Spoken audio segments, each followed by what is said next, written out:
Es el turno ahora de Armand Vilaplana. Armand es el director general de una gran empresa catalana, Cremallera Rubí, que en sus tiempos de mayor esplendor llegó a tener más de 300 empleados. Hoy está pasando también, como toda la economía española, por un momento de restricciones y de crisis, y de eso vamos a hablar con Armand. ¿Qué tal? ¿Cómo estás, Armand? Hola, bien. Bueno, un gusto tenerte con nosotros. Gracias, igualmente.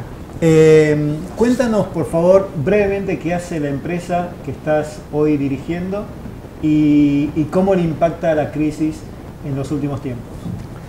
La empresa fabrica cremalleras de forma integral, por tanto, desde el origen con las cintas para añadirle los distintos elementos o metálicos o de plástico hasta el producto final, que va normalmente a grandes marcas como Armani, como Vuitton, etcétera, para todos los sectores que consumen cremalleras, desde el calzado, marroquinería y textil, evidentemente, como sector principal.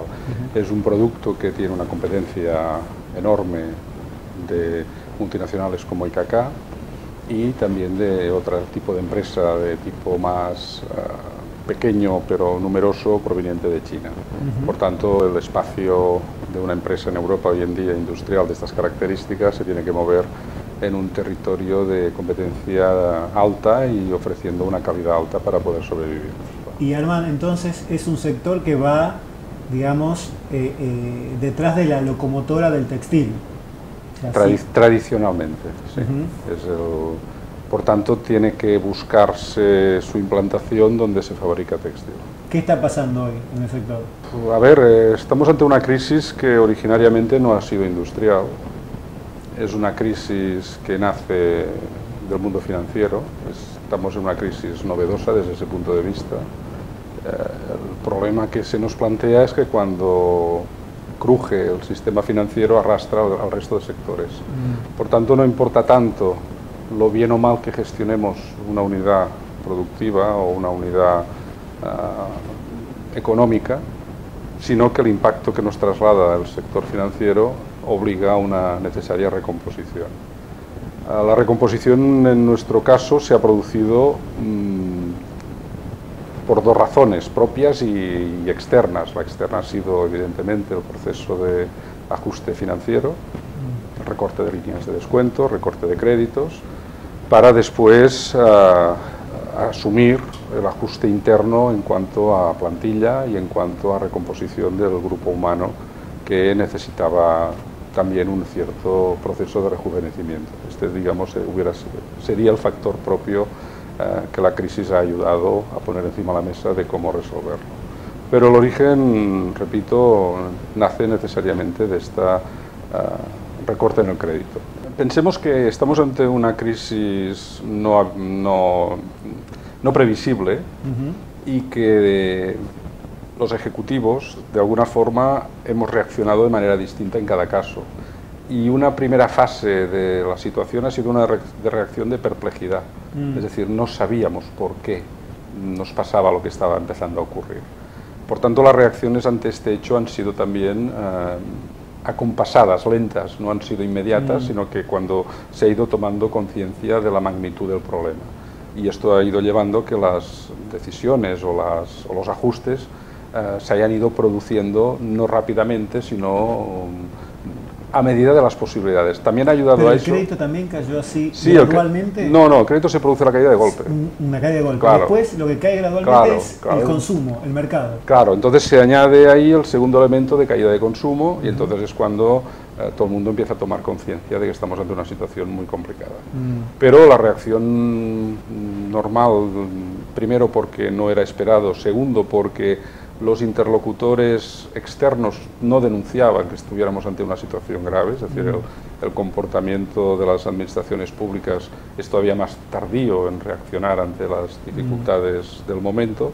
Eso ha hecho que todo el mundo reaccionara como ha podido y muy lentamente, y no valía mucho la previsión, no había previsión sobre el problema, por tanto no podíamos aventurarnos a ocurrir temas. Por ejemplo, en el proceso de ajuste del equipo humano, una discusión que se produjo en nuestra sociedad fue la posibilidad de reducir, en lugar de puestos de trabajo, salario para mantenimiento de los puestos de trabajo. Esto se planteó en diciembre del 2008 y en aquel momento la gente no lo aceptó.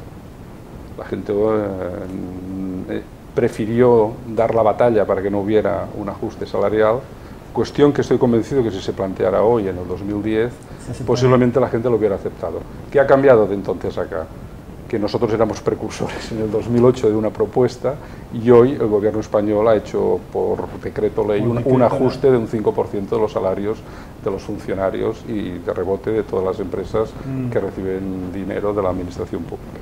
Por tanto, este modelo, esta imagen que ahora tiene la gente, hubiera facilitado que se hubiera tomado conciencia de que estamos ante una situación compleja y que, bueno, seguramente se hubiera guardado más las espaldas alguna gente, otros seguramente hubieran seguido peleando por no tener que retroceder en este caso. Aquel planteo, Armand, fue rechazado, digamos, por la masa... No absolutamente rechazado, pero digamos que no tuvo el consenso para poder implementarse. Y entonces eso implicó el despido de gente. Esto implicó una crisis que se resolvió en el verano del año pasado con la marcha de 85 personas. Por tanto, nos hemos ajustado ahora a una nueva dimensión de empresa con unas 110, 120 personas, que es la plantilla estimada que que va a ser rentable poder sostener en el medio plazo. Para cerrar esta charla que estamos desarrollando estos días aquí en Barcelona, tenemos la presencia de Ignasi Blanes i Tort, abogado, fundador del despacho Blanes y Asociados, y en mi opinión un intelectual de reconocido prestigio en España, con el que siempre es interesante compartir ideas y escuchar su opinión. Por eso lo hemos convocado también para hablar sobre esta especial situación que está atravesando España, esta situación de crisis. ¿Qué tal, Ignasi? ¿Cómo estás? Muy bien, muchas gracias. Buenas tardes. Bueno, un placer como siempre hablar contigo. Dame tu impresión de lo que está pasando en España o en Europa por estos días. Sobre el momento económico. Sí. Mi impresión es que lo estamos pasando muy mal y que aún nos tocará pasarlo bastante tiempo. Espero que peor no, pero igual de mal sí. El origen, ¿de dónde viene esto? Esto es complicado porque no es un origen, es una multiplicidad de orígenes.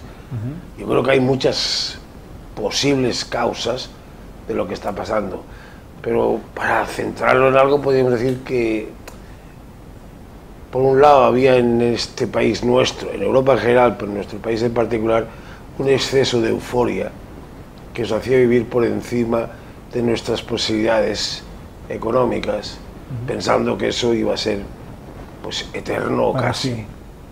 Y por otro lado, pues teníamos una estructura económica muy débil, en el sentido que dependía básicamente de una financiación bancaria que en el momento que fallara pues daría pie a lo que está o lo que ha dado ya. ¿Y por qué falló la financiación económica? Pues porque los bancos, como parte del mundo económico europeo, e incluso más allá del europeo, del global que se dice ahora, pues también tenían los pies de barro, no tanto como las empresas que dependían de ellos, pero también tenían sus flaquezas. Y cuando empezaron a flaquear ellos, por un corrimiento de malas gestiones o de malos aprovisionamientos de futuro de las empresas, pues fue como un castillo de naipes que se fue derrumbando poco a poco. Piensa que la estructura de la bondad económica española se ceñía o se basaba en dos grandes pilares, que era la construcción, el desmedido, la desmedida creación de viviendas, tanto de primera como de segunda, incluso de tercera residencia, y después el turismo. Cuando la crisis hace que los señores que compran primeras, segundas, porque las terceras se acaban enseguida, residencias no pueden comprarla, pues se resiente el poder adquisitivo de la gente. Si encima eso le ayudas, que los turistas que vienen a tapar nuestros agujeros también tienen su crisis propia en su respectivo país, desciende su presencia aquí, por tanto desciende su consumo, nuestro ingreso y todavía más.